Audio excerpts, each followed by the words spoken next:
11.6으로 선포된 계엄령이 유지되고는 있었지만 유신 체제하에서 억제되었던 분위기가 풀리면서 1980년 봄이 되자 노동계에서도 잠복했던 분규가 다시 표출되기 시작했다.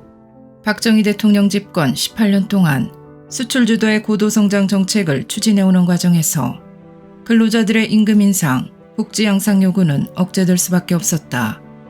게다가 11.6 사건을 전후한 시기에 경제 사정도 크게 악화돼 있어서 기업이나 가게나 모두 힘겨운 실정이었다. 근로자들의 요구는 많고 기업의 사정도 어렵기는 마찬가지다 보니 분규의 양상이 거칠어질 수밖에 없었다. 4월 들어 학원 소유가 격렬해지는 가운데 노사분규도 과격해졌다. 4월 9일 청계 피복노조의 임금 인상 요구 농성을 비롯해 4월 29일까지 불과 20일 동안 전국에서 719건의 노사분규가 발생했다. 노동자들은 대화 대신 집단행동으로 자신들의 주장을 관철하겠다며 과격한 모습을 띠기 시작하더니 급기야는 폭력 난동 사태를 야기하기에 이르렀다. 4월 17일 강원도 사북의 동원 탄좌에서 1000명의 광부들이 농성을 벌였다. 저임금과 어용노조에 대한 불만이 터진 것이다. 4월 21일 3000명의 광부가 진압경찰과 충돌하면서 폭동 양상으로 번졌다. 이 폭동은 사흘간 계속됐다. 곡괭이, 쇠파이프 등으로 무장한 광부들이 광업소, 경찰지서, 사북역과 인근 도로를 점령하고 폭력을 휘둘러 사북 일대는 완전히 무법천지가 됐다.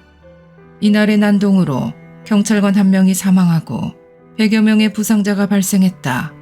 이 즈음 평양방송은 폭동하던 시위군 중의 난동을 미친 듯이 선동하고 있었다. 계엄령이 전국으로 확대된 5월 17일 이전까지 무려 987건의 노사분규가 발생했는데 단순한 시위 농성에 그치지 않고 공장 건물 파괴, 방화, 회사 간부와 경찰에 대한 폭행 등 파괴적 양상을 띠고 있었다. 죽기 아니면 살기다. 배고파 못 살겠다. 같이 살고 같이 죽자는 등의 구호가 국가보안법 철폐, 계엄령 해제 등 정치적인 주장으로 바뀌면서 노동자들의 시위 성격 또한 급격히 변질되어 갔다.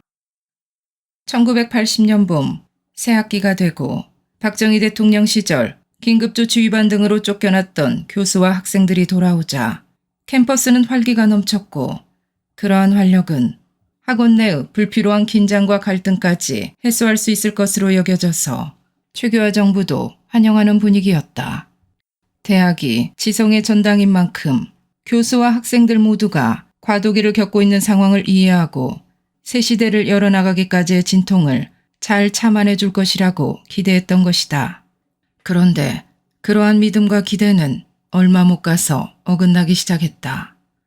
3월부터 5월 중순까지 120개 대학에서 무려 2100여 회에 걸친 학생 시위가 벌어졌다.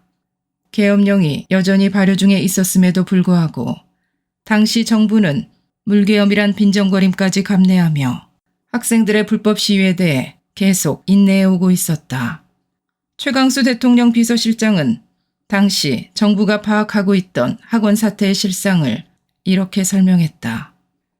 80년 4월 하순에 사북 사태가 진정되면서 대학가의 시위가 학내 문제에서 정치 및 시국 문제 등으로 확산되었으며 당시 재단 분규, 학내 자율화 등 학내 문제의 연장선상에서 학생회 운영, 군사훈련 문제 등이 계속 제기되었고 또 학생들의 주장 중에는 정치 일정의 단축 또는 그 예정을 하나하나 날짜를 명시하여 구체적으로 발표하라는 등의 요구도 있었고 신총리의 신당설과 군부 연계설 등의 풍문이 계속 유포되고 이를 규탄하는 등의 정치적 주장이 제기되었으며 이른바 안개 전국론이 대두되어 혼미한 상황이었다고 기억됨.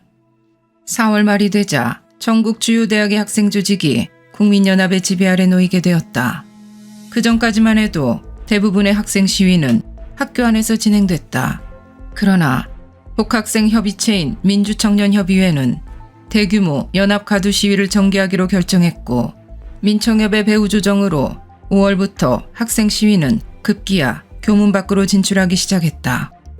학생들 수만 명이 일사불란하게 모였다 흩어지고 신속히 제3의 장소에 모이는 일은 우발적으로 벌어지는 것이라고 생각할 수는 없을 정도였다. 정부 당국자뿐만 아니라 국민들도 학생 집단이 정치권 또는 국민연합 등 제야 세력의 배후 조정 아래 움직인다고 짐작하게 되었다. 규모도 폭발적으로 확대되어 전국 규모의 시가지 폭력 시위가 이어졌다. 헌법 개정과 정치 일정을 둘러싼 정부와 국회의 대립은 대학가에도 영향을 미쳐 1980년 5월경부터는 학원 시위의 양상이 정부 내 헌법 개정 기구의 즉각 폐지, 신현학 내각의 사퇴를 주장하는 반정부 시위로 그 성질이 바뀌었다. 학원가의 과격 투쟁을 선동하고 있던 국민연합은 2차 민주화 촉진 선언을 통해 민주애국 시민은 유신체제를 종결짓는 민주화 투쟁에 동참하는 의사표시로 검은 리본을 가슴에 단다. 비상계엄은 무효이므로 국군은 비상계엄령에 의거한 일체의 지시에 복종하지 말 것이며 언론은 검열과 통제를 거부하고 전 국민은 민주화 투쟁을 용감히 전개한다. 정당, 사회단체, 종교단체, 노동자, 농민, 학생, 공무원, 중소상인, 민주애국 시민은 5월 22일 정오에 서울은 장충당공원 그리고 지방은 시청 앞 광장에서 민주화 촉진 국민대회를 개최한다고 함으로써 합헌 정부인 최규하 대통령 정부를 물리적 힘으로 붕괴시키려는 의도를 노골적으로 드러냈다. 특히 국군 장병들에게 명령 불복종을 선동한 것은 계엄사를 자극했다. 학원 소요가 폭력 시위로 악화된 5월 15일에는 전국 80여 개 대학 10만여 명의 학생이 신현학 내각 퇴진, 계엄 해제 등 반정부 구호를 외치며 대규모 가두 시위를 벌였다. 시위 인원으로 볼 때 건국 후 최대 규모였다고 했다. 그 다음 날인 5월 16일에는 전날에 비해 소강 상태였다. 이를 두고 훗날 야당에서는 소요 사태가 진정되었음에도 불구하고 정부가 민주화 세력을 탄압하기 위해 계엄을 전국으로 확대했다고 비난했다. 신현학 총리는 정부의 판단은 그렇지 않았다고 설명하고 있다. 서울에만 조금 조용했을 뿐이지 전국에서는 11개 도시에서 학생들의 데모가 여전히 심했고 그뿐이 아니라 16일 저녁에는 이화여자대학교에 전국의 59개 대학의 총학생회장이 모여서 20일을 기해 전국에서 총궐기한다는 결의를 하는 그 심야 철야 결의를 하는 과정을 보고를 받고 사태는 점점 악화된다고 판단했습니다. 야당 정치인과 제야 세력의 주동인물들은 5월 16일 성명에서 자신들이 학생들이 질서와 평화를 유지하기 위해 최대한의 자제력을 발휘해 줄 것을 요망한다는 뜻을 밝혔다고 주장했다. 그러나 그들은 같은 성명에서 학생들의 정당한 요구가 관철되도록 전력을 다할 것이라고 다짐했다. 그들이 관철을 다짐한 학생들의 그 정당한 요구라는 것이 신현학 내각의 사퇴, 계엄령 즉각 해제 등이었으니 결국은 학생들의 자제를 촉구한 것이 아니라 학생들의 주장을 뒷받침해주고 있었던 것이다.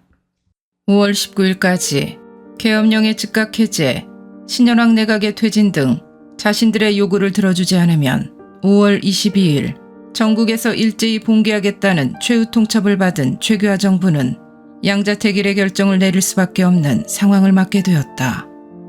정권을 내주느냐 아니면 체제 도전을 제압하느냐 둘 중에 하나를 선택해야 했던 것이다. 당시 그들에게 정권을 내줬다면 이후 대한민국의 역사는 어떻게 전개되었을까? 남북분단 이후 수십 년간 북한의 끊임없는 도발 위협을 받아온 우리의 안보 환경 아래서 국가체제 수호는 초미의 지상과제였다. 최규하 정부는 과도정부라는 한계를 안고 있었지만 자유민주주의 체제 하에 국가적 정통성과 합헌적 정당성을 지닌 정부였다.